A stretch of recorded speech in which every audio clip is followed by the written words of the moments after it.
Hello friends, तो episode के starting में हमें लिंटियान सिटी दिखाया जाता है जहाँ पे हमारा मेन कैरेक्टर बेंच में बैठा हुआ होता है। तभी बहुत सारे लोग भागते हुए आते हैं और कहते हैं भागो भागो यहाँ से भागो। तभी एक लड़का बोलता है ये क्या बला है। दूसरी लड़की बोलती है ये तो एक बहुत बड़ा मॉन्स्टर है, भागो यहाँ से भागो वरना ये सबको मार डालेगा। फिर हमें उस मॉन्स्टर को दिखाया जाता है जो कि बहुत बड़ा होता है और बहुत भद्दा भी होता है। वो हमारे मेन कैरेक्टर को देखता है, हमारा मेन कैरेक्टर भी उसको देख के बैठा हुआ होता है, हिलने की भी कोशिश नहीं कर रहा होता, शायद बहुत डर चुका होता है।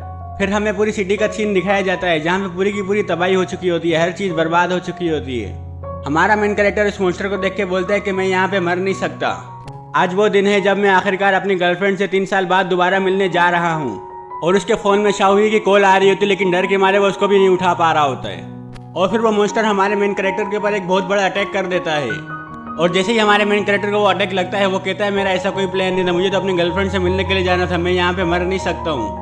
फिर वो उस अटैक से बहुत बुरी तरीके से जलने लग जाता है और कहता है मुझे तो अपनी गर्लफ्रेंड से बहुत सारी बातें करनी थी। और फिर वो अपनी गर्लफ्रेंड के साथ बीती हुई यादों को याद करने लग जाता है।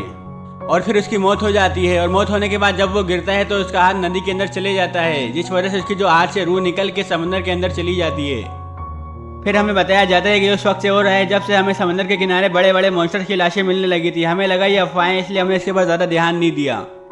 लेकिन फिर वापसी 1934 में एक और ड्रैगन की लाश आसमान से डायरेक्ट समंदर के अंदर गिरी और समंदर में जितने भी कश्ते थे उसने सबको लुढ़का दिया और सबको डुबा दिया। और उससे भी बड़ी बात कि अगले दिन वो लाश पुरस्कार तरीके से गायब हो चुकी थी।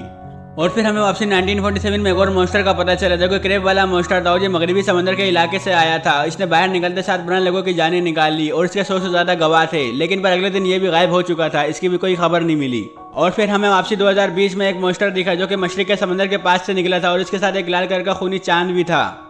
लेकिन वो सब अगले दिन बगैर किसी सुराग के गायब हो चुके थे। हमने वहाँ पे बहुत ढूंढा लेकिन हमें कोई भी सुराग नहीं मिला वहाँ पे उसका।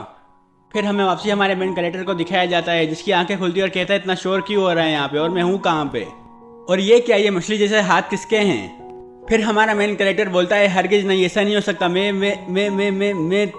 तो एक छोटी सी मछली बन चुका हूँ, ऐसा कैसे हो सकता, मुझे तो उस मॉन्स्टर ने मार डाला था। फिर हमारे मेन कैरेक्टर को सामने शीशा दिखता है, वो शीशे की तरफ भागता है, कहता है मैं शीशे में अपना चेहरा देखता हूँ मैं कैसा हूँ। शीशे के पास आके अपना चेहरा शीशे में देखता है तो दिल में बहुत रोने लग जाता है, कहता है ये क्या, मैं तो छोटी सी मछली बन चुका हूँ, इससे मैं क्या करूंगा, मैं तो बेकार हो चुका हूँ, बिल्कुल मेरी जिंदगी बर्बाद हो चुकी है, ऐसे क्षेत्रों में मर ही जाता। फिर हमारा मेन कैरेक्टर सोचने लग जाता है कि मुझे तो मर जाना चाहिए था, लेकिन मैं अभी तक जिंदा क्यों हूँ, मुझे मेरे पर तो उस मॉन्स्टर ने इतना जोर से अटैक किया था, उसके बाद भी मैं जिंदा हूँ, मुझे लग रहा है सब कुछ इस मॉन्स्टर की वजह से ही हो रहा है। फिर हमारा मेन कैरेक्टर बोलता है शाओही के साथ क्या हुआ होगा और उस मॉन्स्टर के साथ क्या मामला था, क्या गड़बड़ी थी, और इसके अलावा मुझे बाहर जाना है और मैं बाहर जाकर एक नज़र डालना चाहता हूँ, लेकिन मैं बाहर जाऊँ कैसे, मैं तो एक मछली हूँ। फिर हमारा मेन कैरेक्टर बोलता है कि मैं पानी से बाहर नहीं जा सकता क्योंकि मैं एक मछली हूँ, इसलिए मुझे उम्मीद है कि शाओही ठीक होगी। लेकिन फिर हमारे मेन कैरेक्टर को एकदम से एहसास होता है कि मेरे पीछे कोई है, जिसको सोच के बहुत ज़्यादा डर जाता है। फिर हमें मेन कैरेक्टर के पीछे का सीन दिखाया जाता है जहाँ पे बहुत सारे मॉन्स्टर उसके बाद अटैक करने के लिए तैयार होते हैं। हमारा मेन कैरेक्टर उनको देखते साथ बहुत स्पीड से भागने लग जाता है और कह रहा होता है बचाओ बचाओ, कोई मदद करो मेरी। लेकिन फिर वो सारे के सारे मॉन्स्टर को चारों तरफ से घेर लेते हैं और उस पर अटैक करने के लिए तैयार हो जाते हैं, जो देख के बिल्कुल घबरा जाता है। लेकिन पर तभी एक बहुत बड़ी मछलियाँ उनके ऊपर अटैक कर देती है और उनको मार के खाने लग जाती है। लेकिन पर तभी एक बहुत बड़ी मछली की परछाई दिखाई देती है जो कि उस मछली से भी बहुत ज़्यादा बड़ी होती है। और वो जब मछली आई होती है बड़ी वाली, वो उस मछली को एक बाइट में ही खा जाती है, जो देख के हमारा मेन कैरेक्टर छोटी सी जगह में छुप जाता है और कहता है मुझे जल्दी से जल्दी यहाँ से निकलना होगा वरना मेरा बचना तो बिल्कुल भी मुमकिन नहीं है, सब के सब मुझे मार डालेंगे। यहाँ पे एक से बढ़ के एक बड़ी बड़ी मछलियाँ हैं, बड़े बड़े शार्क हैं यहाँ पे। हमारा मेन कैरेक्टर उन मछलियों को देखते हुए बोलता है कि बहुत बड़ी मुसीबत में, मुझे यहाँ से जिंदा निकलना होगा किसी भी हाल में। और फिर तभी फाइनली हमारे मेन कैरेक्टर का सिस्टम एक्टिवेट हो जाता है और नोटिफिकेशन आता है कि आपका इनविजिबल लेवलिंग सिस्टम एक्टिवेट हो चुका है। और फिर तभी पानी के अंदर हलचल होने लग जाती है और फिर तभी एक जलपरी निकल के हमारे मेन कैरेक्टर के सामने आ जाती है। हमारा मेन कैरेक्टर उसको देख के बोलता है ये क्या, तुम हो कौन आखिरकार। वो डायरेक्ट हमारे मेन कैरेक्टर का हाथ पकड़ लेती है और बहुत स्पीड से कहीं ले जाने लग जाती है। हमारा मेन कैरेक्टर भी बोलता है तुम मुझे कहाँ लेके जा रही हो, मुझे बताओ तो सही पहले। वो जो जलपरी होती है वो बहुत स्पीड से हमारे मेन कैरेक्टर को ऊपर पानी की तरफ ले जाने लग जाती है। फिर वो हमारे मेन कैरेक्टर को किसी और जगह ले आती है जहाँ पे पानी बिल्कुल साफ सुथरा होता है, जहाँ पे छोटी छोटी मछलियाँ तैर रही होती है, जहाँ पे कोई इतना बड़ा मॉन्स्टर भी नहीं होता।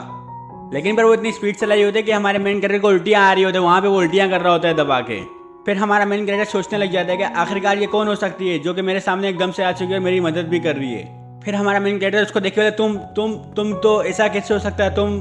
वो जलपरी बोलती है तुमने बिल्कुल सही पहचाना, मैं तुम्हारी सिस्टम हूँ जो कि अभी अभी एक्टिवेट हुई हूँ। फिर उसके बाद हमारे मेन कैरेक्टर को सिस्टम दिखाती है जहाँ पे उसका जो नाम होता है वो लिन्हा होता है और जो लेवल होता है वो लेवल 1 होता है। और उसके बाद जो रेस होती है वो ब्लैक कोई की होती है, यानी कि एक मछली की किस्म है।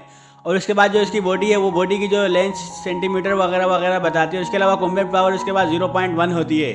और उसके अलावा स्किल्स वगैरह उसके पास कुछ भी नहीं होती है। उसके अलावा उसके बाद डिवाइन पावर भी कुछ भी नहीं होती है और एवोल्यूशन पॉइंट भी 0 होता है उसके बाद फिर हमारा मेन कैरेक्टर उस मदबिट से पूछता है कि मैं अपनी पावर बढ़ाने के लिए क्या करूँ जिससे मेरा लेवल अब जल्दी जल्दी होने लग जाए।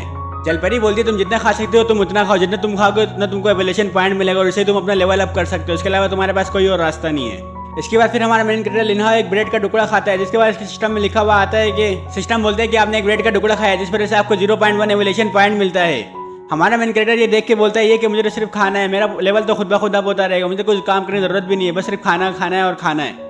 उसके बाद फिर हमारा मेन कैरेक्टर पागलों की तरह ब्रेड के टुकड़े खाने लग जाता है, कभी यहाँ से खाता है कभी वहाँ से खाता है। कहता है मैं तो आज तो अपने बहुत सारे एवोल्यूशन पॉइंट जमा करके ही रहूँगा। और फिर इसी के साथ ये एपिसोड हमारा यहाँ पे खत्म हो जाता है। दोस्तों अगर आपको थोड़ी सी भी वीडियो पसंद है तो एक लाइक ही कर देना, सिर्फ और कुछ करे या ना करे, भले सब्सक्राइब ना करे, बस एक लाइक कर जाना।